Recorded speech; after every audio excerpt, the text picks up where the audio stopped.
Hello everyone, ನಾನು ತೋರ್ತವ್ರು. ಏನೇನೋ ಕನಸುಗಳನ್ನು ಇಟ್ಕೊಂಡು ಕೆನಡಾ ದೇಶಕ್ಕೆ ಹೋಗಿ ಬದುಕನ್ನು ಕಟ್ಕೊಳ್ಬೇಕು ಅಂತ ಹೋಗಿದ್ದಂತಹ ಒಬ್ಬ ಯುವಕ ಈಗ ಬಲಿಯಾಗಿದ್ದಾನೆ.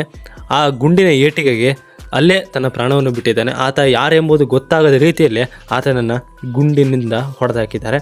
ಅಷ್ಟಕ್ಕೂ ಅದು ಯಾಕಂದರೆ ಕನ್ನಡವನ್ನು ನೀನು ಇಲ್ಲಿ ಸ್ಪ್ರೆಡ್ ಮಾಡ್ತಾ ಇದೆಯಾ, ಅಷ್ಟೇ ಅಲ್ಲೇ ನೀನು ಬೇರೆ ಕಡೆಯಿಂದ ಬಂದು ಇಲ್ಲಿ ಪೊಲಿಟಿಕಲಿ ಸ್ಟ್ರಾಂಗ್ ಆಗೋದಕ್ಕೆ ನಿಲ್ತಾ ಇದೆಯಾ ಅಂತ ಹೇಳ್ಕೊಂಡು ಆತನನ್ನು ಹೊಡೆದಾಕಿದ್ದಾರೆ.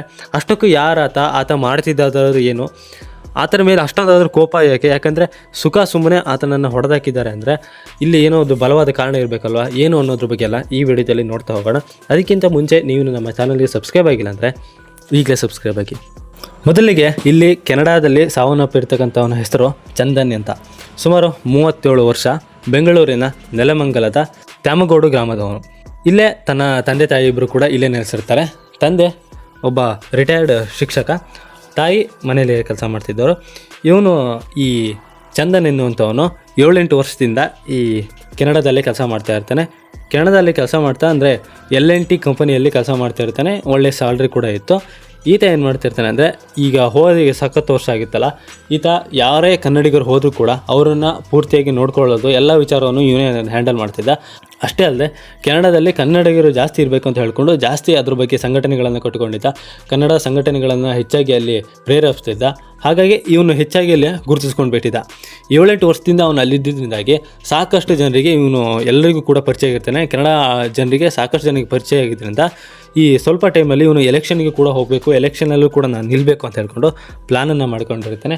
ಅದೇ ರೀತಿಯಾಗಿ ಎಲೆಕ್ಷನ್ಗೆ ಏನೆಲ್ಲ ಬೇಕೋ ಅದನ್ನೆಲ್ಲ ಸಿದ್ಧತೆಯನ್ನು ಮಾಡಿಕೊಂಡು ಈ ಕನ್ನಡ ಸಂಘಟನೆ ಏನಿದೆಯಲ್ಲ, ಈ ಸಂಘಟನೆಯನ್ನು ಒಂದು 3 ಸಂಘಟನೆಯನ್ನು ಇವನೇ ನಡೆಸ್ತಾ ಇದ್ದ. ಹಾಗಾಗಿ ಏನಾಗಿತ್ತು ಅಂದರೆ ಅಲ್ಲಿದ್ದಂತಹ ಎಲ್ಲರೂ ಕೂಡ ಇವನಿಗೆ ಸ್ವಲ್ಪ ಟಾರ್ಗೆಟ್ ಮಾಡೋದಕ್ಕೆ ಸ್ಟಾರ್ಟ್ ಮಾಡ್ತಾರೆ. ಹೇಗಾಗ್ಬಿಡುತ್ತೆ ಅಂದರೆ, ಬೇರೆ ಕಡೆಯಿಂದ ಬಂದು ಇಲ್ಲಿ ನಮ್ಮನ್ನು ರೂಲ್ ಮಾಡೋದಕ್ಕೆ ಸ್ಟಾರ್ಟ್ ಮಾಡಿಬಿಡ್ತಾನೆ ಅಂತ ಹೇಳ್ಕೊಂಡು ಅಲ್ಲಿದ್ದಂತಹ ಜನರಿಗೆ ಏನಾಗುತ್ತೆ ಅಂದರೆ ಸ್ವಲ್ಪ ಇವನನ್ನು ಟಾರ್ಗೆಟ್ ಮಾಡೋದಕ್ಕೆ ಸ್ಟಾರ್ಟ್ ಮಾಡ್ತಾರೆ. ಅದೇ ಕಾರಣಕ್ಕೆ ಇವನನ್ನು ಕೊಲೆ ಮಾಡಿದ್ದಾರೆ. ಇವನು ಯಾರು ಅಂತ ಗೊತ್ತಾಗೋ ಮಟ್ಟಿಗೆ ಆ ಗುಂಡಿನ ಬಿಕ್ಕರತೆ ಇದೆ. ಅಲ್ಲಿದ್ದಂತಹ ಜನರು ಕೂಡ ಹೇಳ್ತಾರೆ ಇದು ಯಾವ ರೀತಿ ಆಯಿತು ಅಂತ. ಯಾಕಂದರೆ ಅವನು ಕಾರ್ನಲ್ಲಿ ಕೂತಂಥ ಟೈಮ್ನಲ್ಲಿ ಟೊರೆಂಟೋದಲ್ಲಿ ರೋಡ್ ಸೈಡು ಒಂದು ಮಾಲ್ ಎದುರುಗಡೆ ನಿಂತಂಥ ಟೈಮ್ನಲ್ಲಿ ಅವನು ಕಾರಲ್ಲಿ ಇರ್ತಾನೆ. ಆ ಟೈಮ್ನಲ್ಲಿ ಆ ಕಡೆಯಿಂದ ಗುಂಡಿನ ದಾಳಿ ನಡೆಯುತ್ತೆ.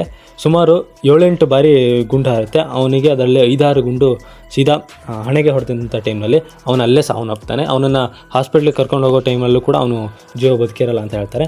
ಈ ವಿಚಾರ ಹೇಗೆ ಗೊತ್ತಾಗುತ್ತೆ ಅಂದರೆ, ಮೊನ್ನೆ ಸಂಜೆ ಅಂದರೆ ಭಾನುವಾರ ಸಂಜೆ 7 ಗಂಟೆಯಿಂದನೇ ಕೆನಡಾದ ಪೊಲೀಸರು ಇವರ ಮನೆಯವರಿಗೆ ಕಾಲ್ ಮಾಡೋದಕ್ಕೆ ಸ್ಟಾರ್ಟ್ ಮಾಡ್ತಾರೆ. ಮನೆಯವರಿಗೆ ಕಾಲ್ ಮಾಡಿದಂಥ ಟೈಮ್ನಲ್ಲಿ ಇಂಟರ್ನ್ಯಾಷನಲ್ ಕಾಲ್ ಆದಂಥ ಟೈಮ್ನಲ್ಲಿ ಮನೆಯವರು ಏನು ಮಾಡ್ಕೊಳ್ತಾರೆ, ಈ ಫ್ರಾಡ್ ನಂಬರ್ಸ್ಗಳೆಲ್ಲ ಕೂಡ ಇಂಟರ್ನ್ಯಾಷನಲ್ ಕಾಲಲ್ಲೇ ಬರ್ತಾವಲ್ಲ, ಅದೇ ರೀತಿ ಯಾವುದೋ ಫ್ರಾಡ್ ಕಾಲ್ ಇರಬೇಕು ಅಂತ ಹೇಳ್ಕೊಂಡು ಈ ಚಂದನ್ ಅವರ ಅಪ್ಪ ತಿಳ್ಕೊಳ್ತಾರೆ. ಆದರೆ 7 ಗಂಟೆಯಿಂದನೂ ಸದಾ ಕಲಿತು ಬರ್ತಿದ್ದಂಥ ಟೈಮ್ನಲ್ಲಿ ಇವರು ಅದ್ರ ಬಗ್ಗೆ ಜಾಸ್ತಿ ಗಮನ ವಹಿಸಲ್ಲ. ಆ ನಂತರ ಮತ್ತೆ ಕಾಲ್ ಬಂದಂಥ ಟೈಮ್ನಲ್ಲಿ ಆನಂತರ ಇಂಗ್ಲೀಷ್ನಲ್ಲಿ ಮಾತಾಡ್ತಿದ್ದಂಥವ್ರು ಆನಂತರ ತಮಿಳಿನಲ್ಲಿ ಮಾತಾಡೋದಕ್ಕೆ ಸ್ಟಾರ್ಟ್ ಮಾಡ್ತಾರೆ. ಆಗ ಇವರಿಗೆ ಏನೋ ಸ್ವಲ್ಪ ಹೆದರಿಕೆ ಆಗುತ್ತೆ. ಆನಂತರ ಏನಾಗುತ್ತೆ ಅಂದರೆ, ಇವರ ಮಗನ ಫೋನ್ನಿಂದನೇ ಕಾಲ್ ಬರೋದಕ್ಕೆ ಸ್ಟಾರ್ಟ್ ಮಾಡ್ತಾರೆ. ಆ ಟೈಮ್ನಲ್ಲಿ ಇಂಗ್ಲೀಷಲ್ಲಿ ಮಾತಾಡಿ ಹೀಗೆ ಆಗಿದೆ ಅಂತ ಹೇಳ್ತಾರೆ. ಇದ್ರ ಬಗ್ಗೆ ಅವರಿಗೆ ಅಷ್ಟೊಂದು ಕ್ಲಾರಿಟಿ ಸಿಕ್ಕಲ್ಲ. ಆದರೂ ಕೂಡ ಇಂಗ್ಲೀಷ್ನಲ್ಲಿ ಅವರಿಗೆ ಅರ್ಥ ಆಗದೇ ಇರೋ ಕಾರಣ ಅವರಿಗೆ ಅಷ್ಟೊಂದು ಕ್ಲಾರಿಟಿ ಸಿಕ್ಕಲ್ಲ. ಆಗ ಅವರ ಎದುರುಗಡೆ ಮನೆಯವನು ಬಂದು ನೋಡಿದಂಥ ಟೈಮ್ನಲ್ಲಿ ಹೀಗೆ ಆಗಿದೆ ಅಂತ ಹೇಳ್ಕೊಂಡು ಅವನಿಗೆ ಗೊತ್ತಾಗುತ್ತೆ. ಈ ವಿಚಾರ ಆಗ ಎಲ್ಲ ಕಡೆ ಸ್ಪ್ರೆಡ್ ಆಗೋದಕ್ಕೆ ಸ್ಟಾರ್ಟ್ ಆಗುತ್ತೆ. ಆ ನಂತರ ಅವರ ಅಪ್ಪ ಅಮ್ಮ ಎಲ್ಲರೂ ಕೂಡ ಆಕ್ರಂದನ ಮುಗಿಲು ಮುಟ್ಟೋದಕ್ಕೆ ಸ್ಟಾರ್ಟ್ ಆಗುತ್ತೆ. ಈ ಕೆನಡಾದಲ್ಲಿ ತನ್ನ ಮಗ ಸಾವನ್ನಪ್ಪಿದ್ದಾನೆ, ಅದಕ್ಕೆ ಇಷ್ಟೆಲ್ಲ ಫೋನ್ ಮಾಡ್ತಾ ಇದ್ದಾರೆ ಅನ್ನೋದು ಆವಾಗ ಅವರಿಗೆ ಅರಿವಾಗುತ್ತೆ. ಈ ವರ್ಷ ಮದುವೆ ಮಾಡಬೇಕು ಅಂತ ಹೇಳ್ಕೊಂಡು ಅವರ ಅಪ್ಪ ಅಮ್ಮ ಕೂಡ ಪ್ಲ್ಯಾನನ್ನು ಮಾಡ್ಕೊಂಡಿರ್ತಾರಂತೆ. ಅದಕ್ಕೆ ಅವರ ಮಗ ಕೂಡ ಒಪ್ಕೊಂಡಿರ್ತಾನಂತೆ. ಈ ವರ್ಷ ನಾನು ಮದುವೆ ಆಗ್ತೀನಿ ಅಂತ ಹೇಳ್ಕೊಂಡು ಆ ಮಗ ಕೂಡ ಒಪ್ಕೊಂಡಿರ್ತಾನೆ. ಆದರೆ ಅದೀಗಾಗಿಲ್ಲ. ಈ ಕೇಸ್ ಬಗ್ಗೆ ನಿಮಗೆ ಏನು ಅನಿಸುತ್ತೆ ಅನ್ನೋದನ್ನ ಕೆಳಗೆ ಕಮೆಂಟ್ ಬಾಕ್ಸ್ನಲ್ಲಿ ತಿಳಿಸಿ. ಇದೇ ರೀತಿಯ ಮತ್ತೊಂದು ವಿಡಿಯೋದಲ್ಲಿ ಸಿಗ್ತೀನಿ. ನಮಸ್ಕಾರ.